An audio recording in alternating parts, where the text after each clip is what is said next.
Hello दोस्तों, मेरे इस चैनल पर आपका स्वागत है। मेरी आज की कहानी अमीर और गरीब प्रेग्नेंट बहू की है। तो हम कहानी स्टार्ट करते हैं। बीना बहुत ही गरीब थी। पति के जाने के बाद उसने लोगों के कपड़े सिल कर बच्चों को पढ़ाया लिखाया। बीना के 2 बेटे हैं।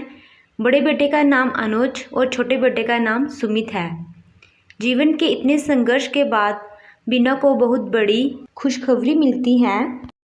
उसके बड़े बेटे की एक अच्छी नौकरी लग जाती है, लेकिन छोटे बेटे सुमित को कोई नौकरी नहीं मिली। एक दिन सुमित अपनी माँ से कहता है, माँ, मैं इतना पढ़ता हूँ फिर भी हर बार इंटरव्यू में फेल हो जाता हूँ। मेरी तो किस्मत ही खराब है।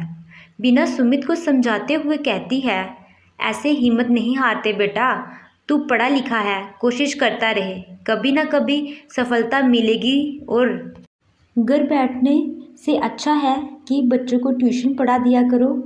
सुमित बच्चों को ट्यूशन पढ़ाने लगा। अनुज की मुलाकात एक कॉफ़ी शॉप में प्रिया से हुई और दोनों में प्यार हो गया। प्रिया एक अमीर घर की बेटी थी। अनुज ने अपने और प्रिया के रिश्ते के बारे में माँ को बताया और शादी करने के लिए कहा। बीना उसे कहती है, कहाँ वो अमीर घर की बेटी और कहाँ हम, क्या वो इस घर में रह पाएगी? अनुज कहता है, माँ, मेरी भी अच्छी नौकरी लगी है और सुमित भी कमाएगा तो हम भी कुछ दिनों में अमीर बन जाएंगे। बीना को उसकी बात माननी पड़ी। कुछ दिनों के बाद सुमित के लिए रेनू का रिश्ता आया, पर सुमित अपनी माँ बीना से कहता है, माँ, पहले मैं अपने पैरों पर खड़ा होना चाहता हूँ, फिर मैं शादी करूँगा। तभी बीना उसे कहती है, बेटा, आज मैं हूँ कल नहीं, कौन तेरा ख्याल रखेगा? रेनू बेशक एक गरीब घर से है पर बहुत संस्कारी है, मुझे बहुत पसंद है। माँ के ज़्यादा जोर देने पर सुमित भी शादी के लिए हाँ कर देता है और कुछ दिनों के बाद दोनों की भी शादी हो जाती है। फिर वह दोनों अपनी गृहस्थी में व्यस्त हो गए। बीना की बड़ी बहू अपने साथ काफ़ी सारा दहेज लेकर आई थी, जबकि छोटी बहू रेनू को मायके से 2 जोड़ी कपड़े ही मिले। एक दिन प्रिया रेनू से बोली, रेनू, ये कैसे सब्जी बनाई है? घर में तेल नहीं है क्या? तेल तो है दीदी, पर कम ही तेल डालना चाहिए, ज़्यादा तेल सेहत को हानि पहुंचा सकता है। तभी प्रिया रेनू को कहती है, जे तुम्हारे जैसे मिडिल क्लास फैमिली में खाते होंगे, ऐसा खाना हम नहीं खाते। प्रिया बहुत ही घमंडी थी क्योंकि उसके पिता और पति के पास बहुत पैसा था। कुछ दिनों के बाद प्रिया बीना को कहती है, माँ जी, मैं माँ बनने वाली हूँ।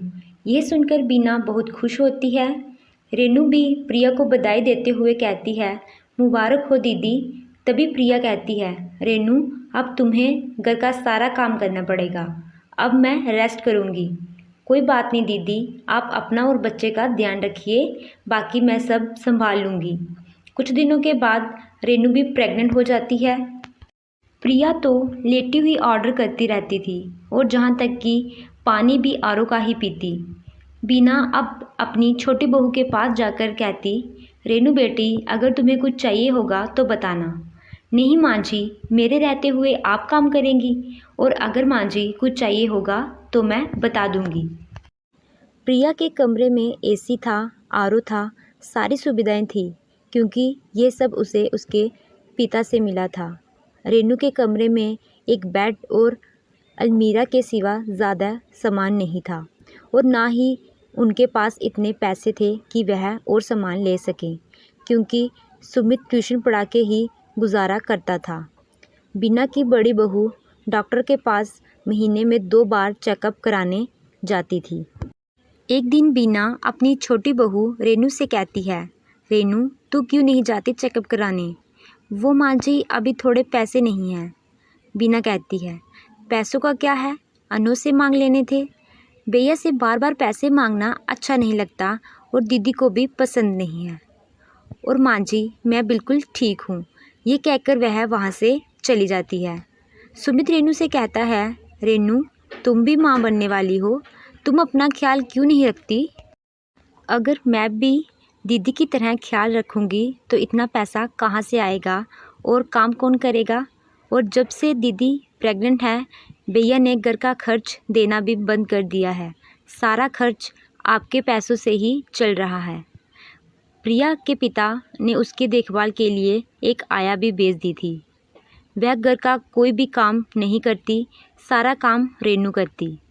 एक दिन प्रिया रेनू से कहती है, तुम्हें काम करने की आदत है क्योंकि तुम एक मिडिल क्लास फैमिली से जो हो, और तुम क्या अचार खाती हो। मुझे देखा, मैं तो सिर्फ फ्रूट और नारियल का पानी पीती हूँ। देखना मेरा बच्चा कितना गोरा और स्वस्थ पैदा होगा। दीदी, आपके पति की इतनी आमदनी है कि आप यह सब खा सकें, पर मेरे पति की नहीं। हाँ, वो तो है, प्रिया कहती है। तभी वहाँ पर अनुज बच्चों का बहुत सारा सामान लेकर आता है। तभी वहाँ पर सुमित आता है और अनुज से कहता है, भैया इतना सारा बच्चों का सामान। हाँ, ये सब कुछ तेरी भाभी ने हमारे बच्चे के लिए मंगवाया है। फिर सभी वहाँ से चले जाते हैं। कमरे में आकर सुमित रेनू से कहता है, रेनू तुम्हें मुझ पर गुस्सा नहीं आता कि भैया भाभी के लिए इतना कुछ कर रहे हैं और मैं तुम्हारे लिए कुछ भी नहीं कर पा रहा हूँ। मुझे कुछ भी नहीं चाहिए। और क्या गरीब घर में बच्चे नहीं होते। मुझे सिर्फ आपका और माँ जी का साथ चाहिए। देखना आप हमारा बच्चा कितना स्वस्थ पैदा होगा। अगले दिन प्रिया नीचे आ रही होती है, तभी वह सीढ़ियों से नीचे गिर जाती है। तब घर पर रेनू के सिवा कोई नहीं था।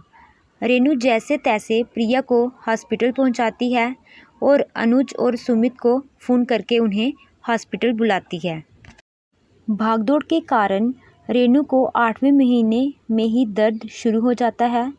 इतना ख्याल रखने के बावजूद भी प्रिया की डिलीवरी बड़े ऑपरेशन से हुई और डॉक्टर अनुज से कहती है, बच्चे को काफ़ी ज़्यादा पीलिया हो गया, इसीलिए कुछ दिन इसे हॉस्पिटल में ही रखना पड़ेगा।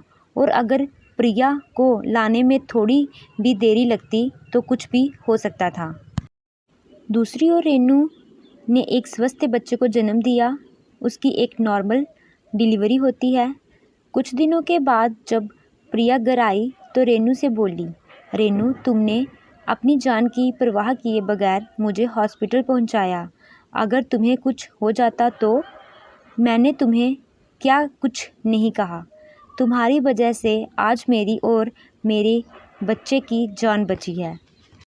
अगर तुम्हें कुछ हो जाता तो मैं अपने आप को कभी माफ़ नहीं कर पाती।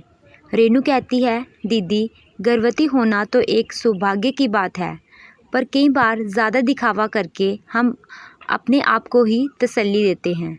ये सब बातें छोड़ो दीदी, अब बस मुन्नी जल्दी से ठीक हो जाए। प्रिया कहती है, हाँ फिर हम पार्टी करेंगे। फिर वह सब हंसी खुशी रहने लगते हैं। तो दोस्तों, अगर आपको मेरी कहानी अच्छी लगी हो तो वीडियो को लाइक कीजिएगा, चैनल को सब्सक्राइब कीजिएगा। Thank you.